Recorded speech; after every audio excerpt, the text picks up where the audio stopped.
time to vote on. Brett?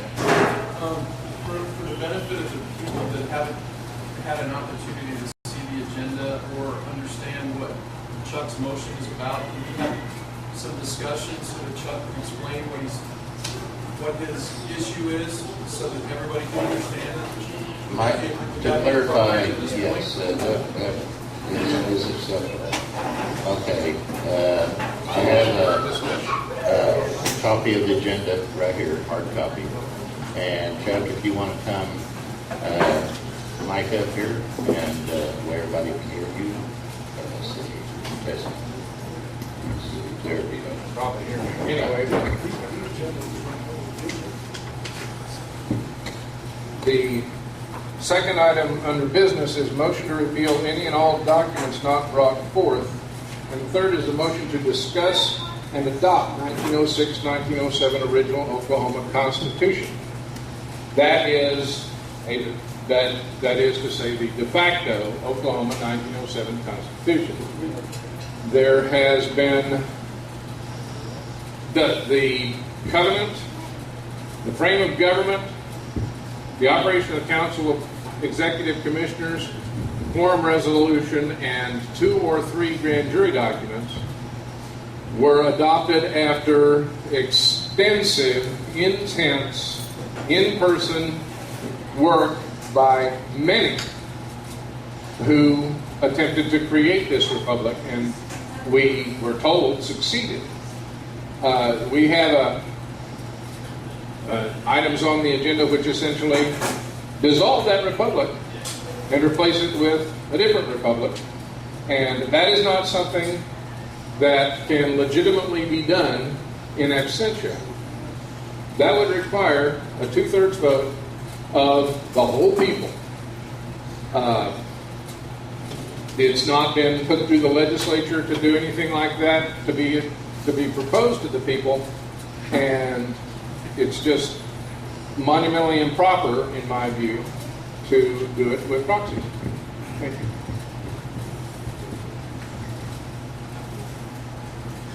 Okay, Brett, I think probably for any of the other officials here that are privy to the knowledge that we're going to our original state constitutions across the board in the Republic, the reoccupied Republic,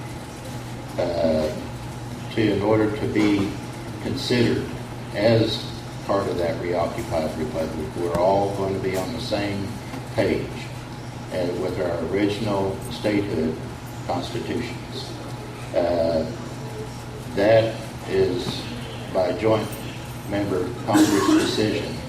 I think that's been completed, and it's to be handed down with any one of the officials that are more knowledge than this than I am. This is just what I've heard. Be willing to clarify this issue when it's coming, when we can have the documentation, full implementation of it, and everything. And I think the man is coming right now. So, thank you, sir. What's going on is, to speak to what Chuck is talking about, in several of the states around the country, there's been, some of the states have just got off track. And they're not going, I mean, what Chuck said about what we've done here in Oklahoma is absolutely true. We were one of the first states to get all of our stuff in. We were recognized as having all of our documents complete. And so we're not the cause of the changes that are being made at the national level. What's happened is one of the states before the officers in September of last year ever were elected, one of the states had turned their state, the Republic state, into a trust, and then they signed on to the documents, signed on to the Utah documents, which is just, I mean, to me, that's perjury. Knowingly signing on to something when you had a form of government that is not a Republican form of government. So a trust does not pass for a government. So it's no different than the corporation right now posing as a sovereign nation.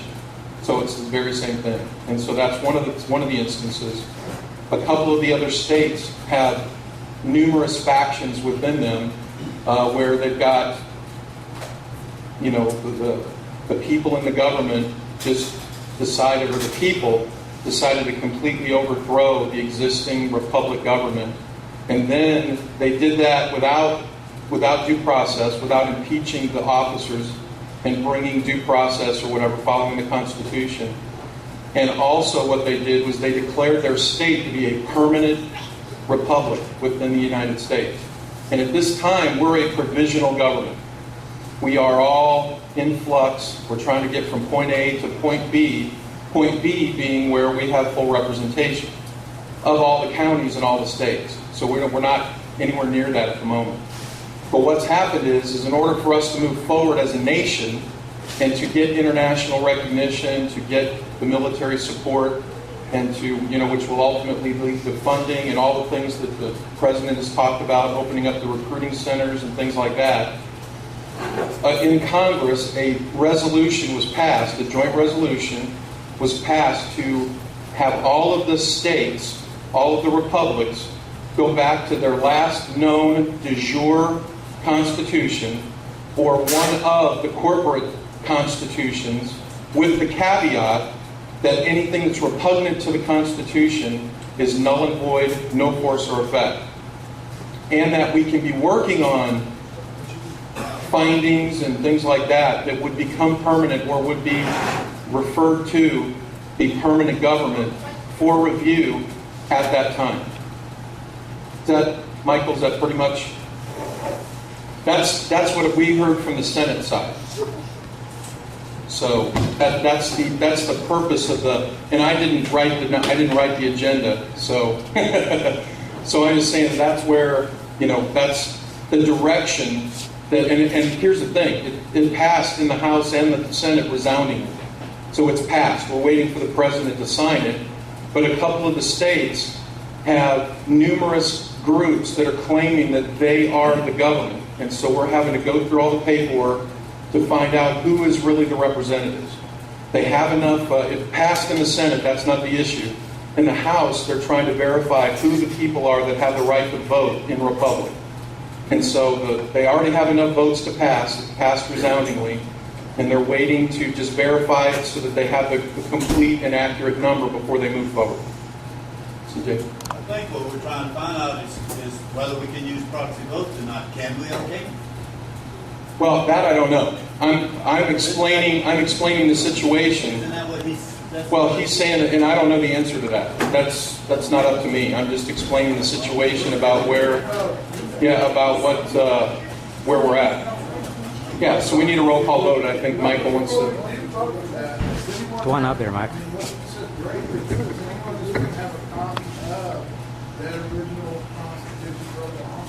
Yeah, we have one of them.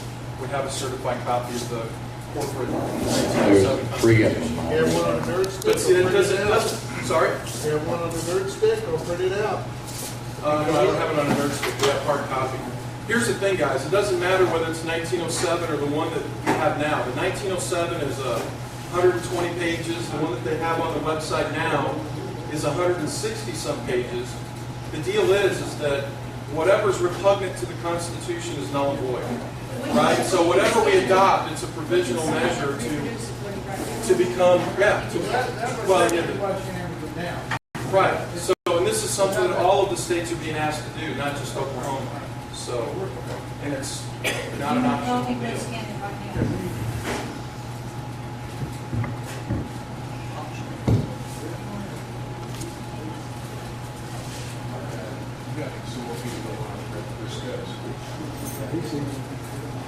We just do a roll call and then have a conversation with the clerk. Got some more discussion.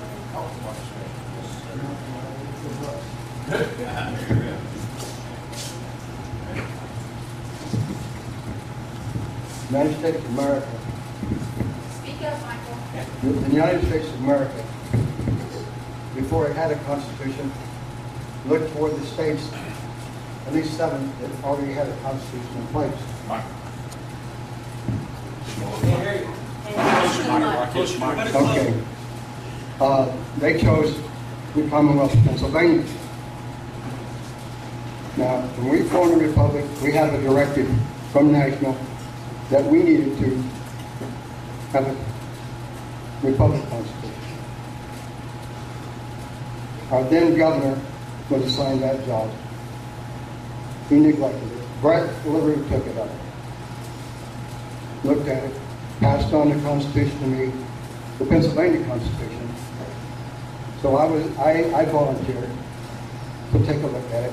I looked at Texas, I looked at Oklahoma, and decided that Pennsylvania Commonwealth was the superior constitution to look at. It was short, and it was, in my estimation, accurate. Good enough for the United States of America, then yes, we'll go with that one. And many of us got together and went over it and over it and over it and over it.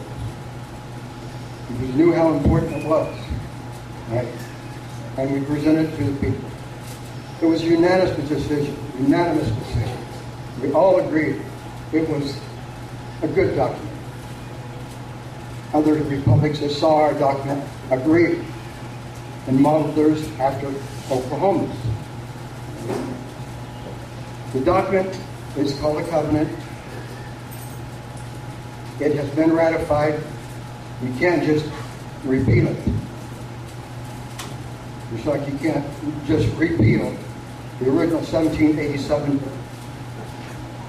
Constitution for the United States of America. I'm opposed to the 1907 Oklahoma Constitution. It's a nightmare. It's de facto.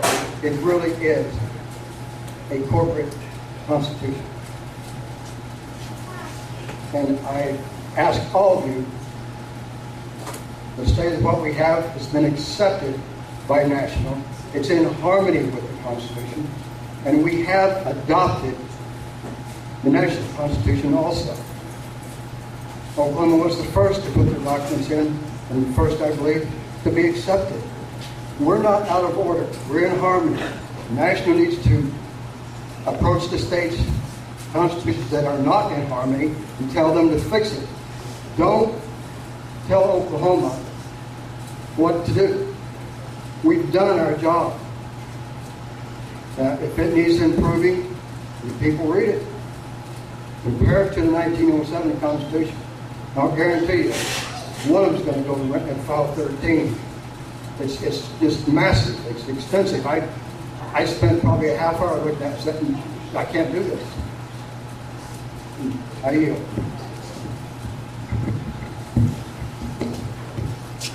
Thank you, Michael, for that. Strictly speaking, that's jumping ahead. The issue, as someone here said, is can we use proxies or not? I was particularly appreciative of Brett's remarks for two specific reasons. First, it's a continuing resolution, or it's a what resolution? A joint resolution of Congress. And the other key phrase he uttered was due process. I'm talking about due process in suppressing the proxies. We can't, by proxy, dissolve the Republic. That's not due process. A joint resolution by Congress cannot be said to be enforceable upon the states. That's the whole point of much of our movement, if we want to call it that, that the Constitution says that the Constitution is the supreme law of the land. It does not say that that which Congress passes is the supreme law of the land. I understand the Nationals got a problem. We aren't part of that problem, but that's really for the future discussion. The points here are due process and whether we can dissolve the Republic using proxies, and I say that's a violation of due process. I'd like to add to that, if you please. Thank you very much.